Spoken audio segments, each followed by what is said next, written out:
Olá, meus queridos, sejam bem-vindos diretamente de Dois Córregos, interior de São Paulo. Eu, André Massolini, peço licença para falar com você.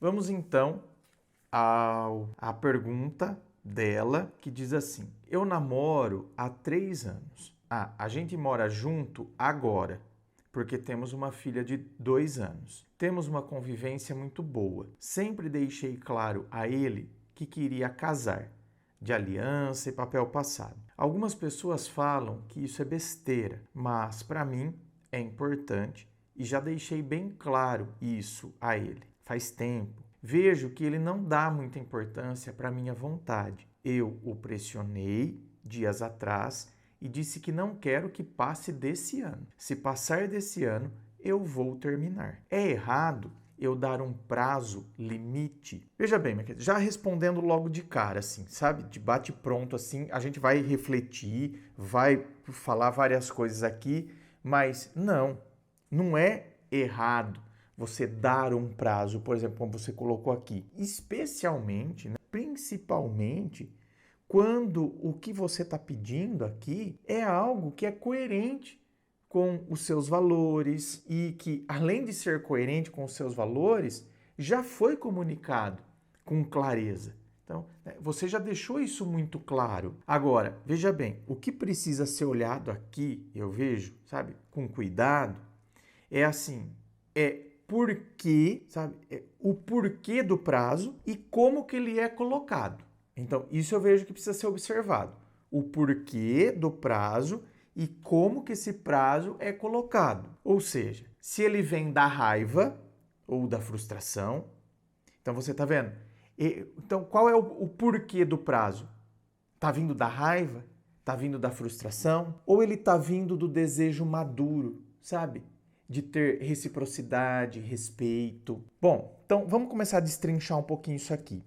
Quando você diz aqui, ó, que você quer casar de papel, de aliança e de papel passado, tal, eu vejo, minha querida, que não é sobre vaidade ou sobre formalidade, mas eu vejo que é sobre pertencimento, compromisso e, claro, não é? Eu ser reconhecida oficialmente como parceira. Então, assim, para você, o casamento ele simboliza segurança emocional, simboliza respeito, simboliza responsabilidade mútua, né? Então, assim, nós temos responsabilidade um com o outro. Agora, veja bem, para ele, talvez, e aqui esse talvez é mais no sentido de provavelmente, certo? O casamento não tenha esse mesmo peso simbólico que tem para você. Então, por exemplo, ele pode enxergar como uma mera formalidade, sabe? Ou algo que não muda nada. Não foi isso que ele colocou aqui? Certo? Não, na verdade ele não falou isso, né? Que não muda nada. Na verdade, foram as outras pessoas que falaram que é besteira, né? Ele mesmo não falou. Ele só, você que percebe que ele acaba não dando importância para a sua vontade. Então, talvez aqui, minha querida, o que nós temos é isso. Para você simboliza uma coisa, para ele não tem esse peso simbólico que tem para você. Só que aqui, muitas vezes, é também que está o ponto, sabe? O ponto-chave aqui.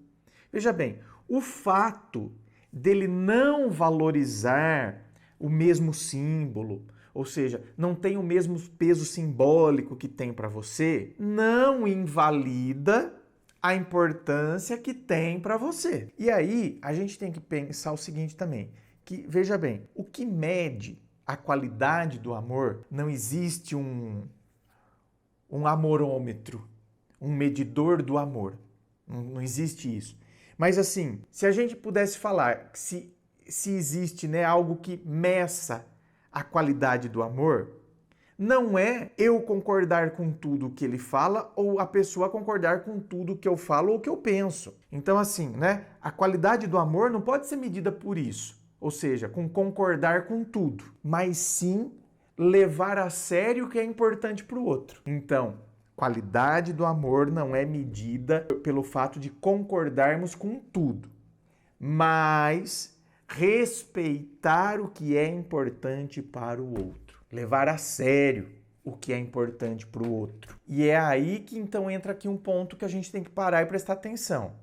Porque, veja bem, se ele não dá importância, ou se ele nem tenta compreender por que isso é tão importante para você, ou seja, o que o casamento representa para você. Então, se ele não tenta fazer esse movimento, então talvez isso esteja mostrando também o nível de empatia dele em relação a você. Agora, quando você perguntou aqui sobre o prazo, se é válido ou não você colocar esse prazo, veja bem, quando você coloca esse prazo, você não está mandando ele casar. Na verdade, é como se você estivesse dizendo assim: olha, eu preciso disso para me sentir completa dentro dessa relação. Eu preciso disso. Do casamento, de papel passado, de aliança. Eu preciso disso para coroar o que a gente vive. Senão parece para mim que a gente está meio que largado, sabe? Meio que, não, a gente já vive junto, a gente já mora junto, a gente tem uma filha. Para que isso? Ele não falou isso. Isso é o que eu estou dizendo aqui, tá? Então, para que isso? Então, mas para mim, eu preciso disso para sentir que a gente está vivendo, o que a gente está vivendo é algo real, é um casamento. Então, é como se você estivesse falando isso para ele, né? E assim, é como se eu estivesse dizendo também, olha, se isso não faz sentido para você, é que talvez nós estejamos querendo coisas diferentes. Então, isso, na verdade, é autorrespeito, não é chantagem. Eu preciso respeitar a maneira como eu enxergo isso. Não me faz bem uma relação onde as coisas não estão definidas para mim. Então, assim, um prazo, nesse caso específico aqui, é uma forma de colocar clareza onde está existindo uma certa enrolação. Porque assim, ó, quando você já falou, e você já falou, já se posicionou, já explicou, já esperou, e nada muda. Quando parece que eu não estou sendo ouvida, nada muda. Chega uma hora que a dúvida prolongada vira desrespeito silencioso. Então assim, eu não sei o que está acontecendo, essa dúvida, parece que ele, não sei se ele quer, se não quer. Então essa dúvida prolongada que está se arrastando acaba virando desrespeito silencioso. E assim, minha querida, na prática, esse prazo que você colocou, então, por exemplo, até o fim do ano, ele é, na verdade, ele é um marco interno. Não é um ultimato externo, é um marco interno. É o que eu sempre falo quando os vídeos aqui em questão são sobre pedir tempo. Ah, André, a pessoa pediu um tempo para mim. E muitas vezes nesses vídeos, né, eu falo, às vezes a pessoa realmente ela pode ficar confusa. Ela, às vezes, quem que não fica confuso às vezes? A pessoa fica confusa com o curso que ela escolheu para a faculdade, ela começa a cursar, chega um determinado momento, às vezes já passou mais da metade do curso e ela começa a ficar em crise se é aquilo realmente que ela quer. Então, assim, às vezes a pessoa, ela fica realmente em crise com algumas coisas e o tempo que ela está pedindo não é desculpa. Ela está pedindo porque ela realmente está em dúvida. E aí, o problema é que quando você dá esse tempo para a pessoa, mas você não coloca um prazo para você. É isso que eu falo, exatamente isso aqui que eu falo nos vídeos.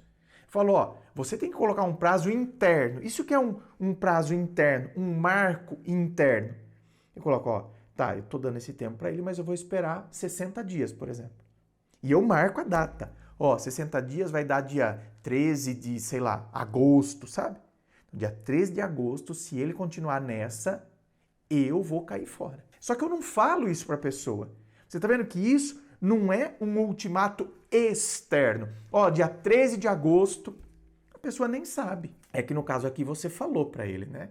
Você falou que era até o final do ano. Mas o meu aconselhamento é sempre assim, tenha algo interno, um marco interno. Se a pessoa não se posicionar até essa data, eu me posiciono. É como se você estivesse dizendo para você mesma, olha, eu vou me dar X meses para ver se ele se posiciona, se ele muda, se ele se movimenta. E aí, se nada mudar, eu vou escolher me proteger da frustração de continuar esperando. Então, olha, se nada mudar, se continuar desse jeito, chegar nessa data, sabe o que eu vou fazer? Eu vou escolher me proteger da frustração de continuar esperando.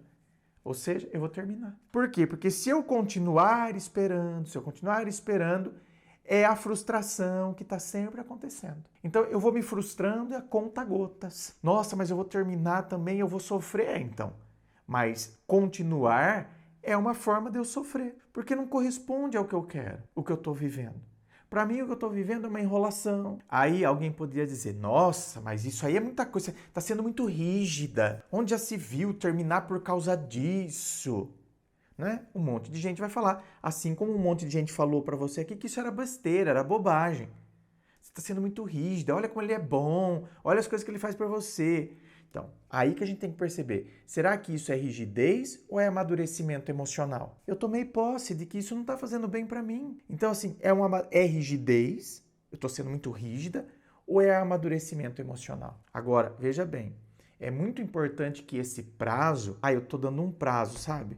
Assim, esse prazo, ele não pode ser usado como ameaça, mas sim como um critério de coerência. Então, assim, eu preciso ser coerente comigo. Então, eu não posso usar esse prazo como ameaça. Mas, infelizmente, do jeito que você colocou aqui, você colocou como ameaça. Então, isso eu faço uma ressalva aqui, que aqui eu acredito que você deu uma vacilada. Porque, eu o pressionei dias atrás, disse que não quero que passe desse ano. Se passar desse ano, eu vou terminar. Então, assim, né, o prazo que você colocou, você colocou como ameaça. Então, assim, não pode ser como ameaça.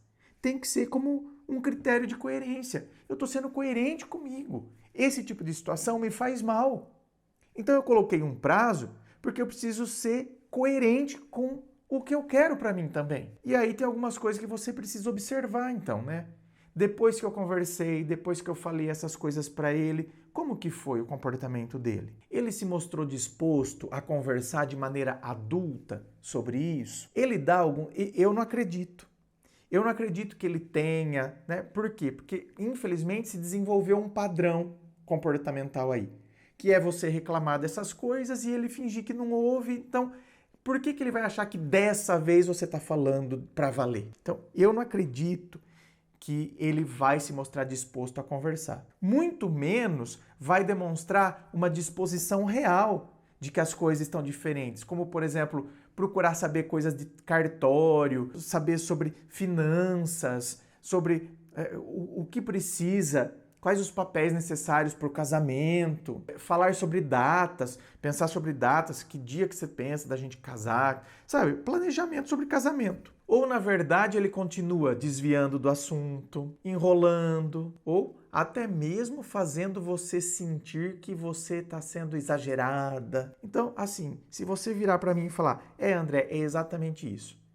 Ele muda de assunto, ele enrola e até quer fazer eu sentir que eu estou sendo exagerada, que eu vou jogar tudo fora. Bom, então, infelizmente, se for esse o caso, né? Então, infelizmente, aí já não estamos mais falando sobre o casamento em si, sabe? A gente está falando, na verdade, da falta de comprometimento emocional com o que você sente. E isso sim é um problema muito mais profundo, né, que precisa ser pensado, né, o que está acontecendo aí. Por isso que aí, minha querida, você precisa realmente, então, a gente precisa sentar, conversar, preciso mostrar como eu me sinto, entendeu? É que às vezes a gente não sabe colocar a questão, a gente não sabe expor. Justamente porque, tá vendo? Às vezes a pessoa não tem esse conhecimento, não é? Por isso que às vezes precisa também buscar auxílio profissional numa situação dessa. Até para saber como que eu vou conversar mesmo com a outra pessoa. E como que eu vou analisar o que o outro está falando comigo. E aí, sabe, se você continua percebendo que ele não te dá ouvidos, que ele continua ignorando, então aí a pergunta tem que ser, escuta, eu quero continuar com alguém que ignora algo que é importante para mim, entendeu? E aí tem que tomar cuidado, porque aí outras pessoas vão dizer, mas vocês têm uma filha, você tem que pensar na sua filha, você tem que pensar na sua filha. Você vai escutar isso, por exemplo. Então, precisa tomar cuidado, sabe por quê? Porque o fato de você ter uma filha não significa que você tem que aceitar menos do que você merece. E eu vejo que muitas vezes é isso que acontece. Às vezes eu acho que porque eu tenho uma filha, porque então não sei o quê, ai meu Deus, então, sabe, eu me anulo. Aliás, se a gente parar para pensar, tem que ser o contrário. Eu tenho uma filha e eu tenho que dar exemplo para ela. E eu não posso aceitar menos do que eu acredito que eu mereça. E veja bem, aqui nós não estamos falando de uma mulher que fala eu mereço, como se ela merecesse ter muito dinheiro, que o marido dê viagens grandiosas para ela, é isso que eu mereço. Aqui nós estamos falando do básico, né? Eu mereço que a pessoa perceba o que é importante para mim. Então tem que parar, pensar, analisar certinho essas coisas. Quer vir aqui para atendimento online, onde a gente vai bater papo, vou mergulhar aí na sua história, para que eu possa entender o que está acontecendo e assim conseguir te ajudar? É só você acessar o meu site www.andremassolini.com.br. Lá você vai ver todas as opções de atendimento, os valores, tudo certinho. Inscreva-se. Fico aqui aguardando a sua inscrição. Se você curtiu, dá o seu joinha, compartilha aí com seus amigos. Muito obrigado, beijo no coração e, é claro, um forte abraço.